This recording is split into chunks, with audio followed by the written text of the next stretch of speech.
Hey everybody, this is Threshold Training's workout of the day for July 7th. This is a Tuesday.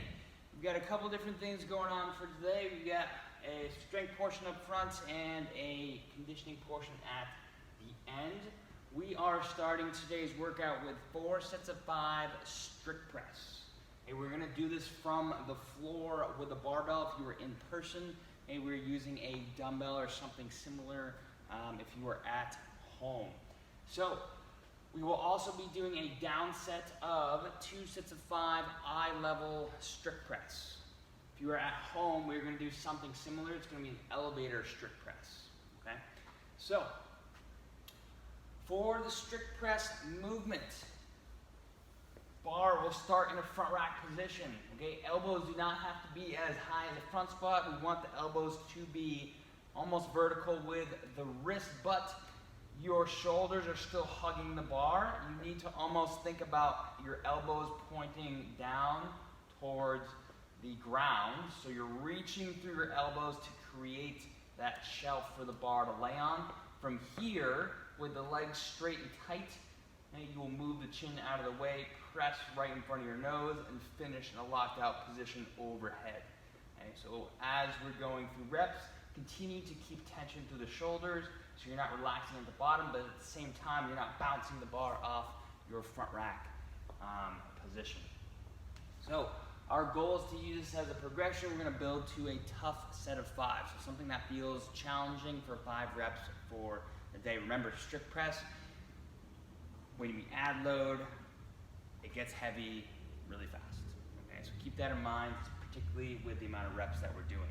We're going to look for about 90 seconds of rest between sets. Now, eye level strict press, okay, sounds exactly how it is. We're going to start up overhead. We're then going to lower down, keeping tension to the shoulders. Once it reaches eye level, press back up. Come right down. Once it reaches eye level, press back up. So think of it as a half strict press, okay?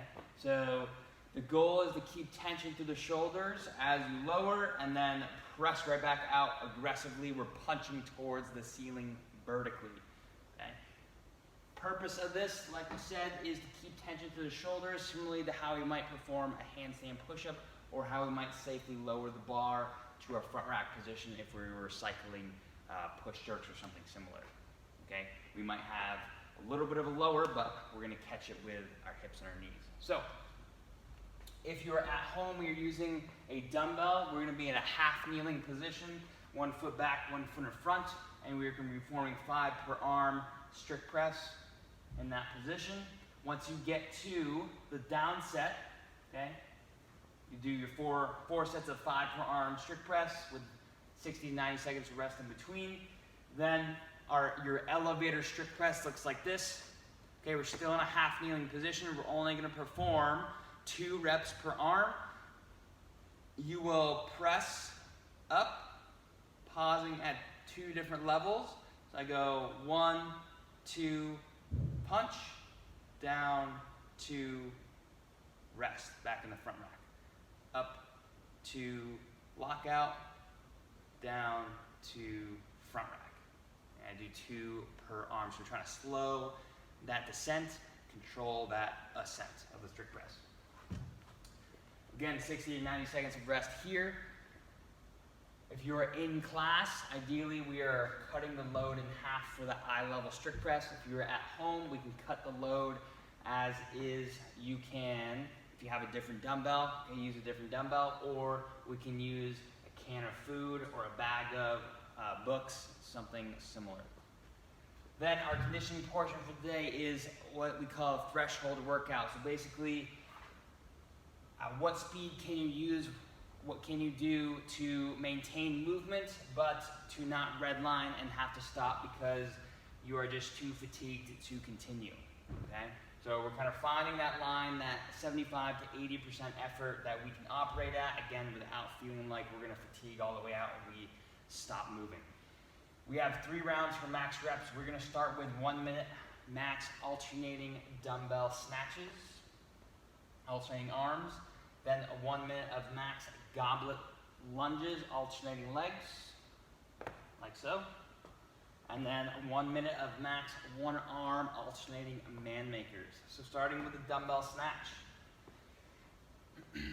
Dumbbell snatch, we brought from the floor up to a locked out position, and then we can switch overhead or on the floor to the opposite arm.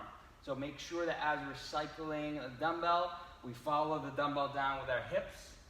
Okay, as if you're on the line of scrimmage for football, hips lower than the shoulders. Bring the dumbbell back up to your hips, hips first, arms second, and we're punching it towards the ceiling. The dumbbell is not in front of us or to the side of us. They're straight over our torso. From there, our goblet lunges will be forward today. We're keeping an upright torso.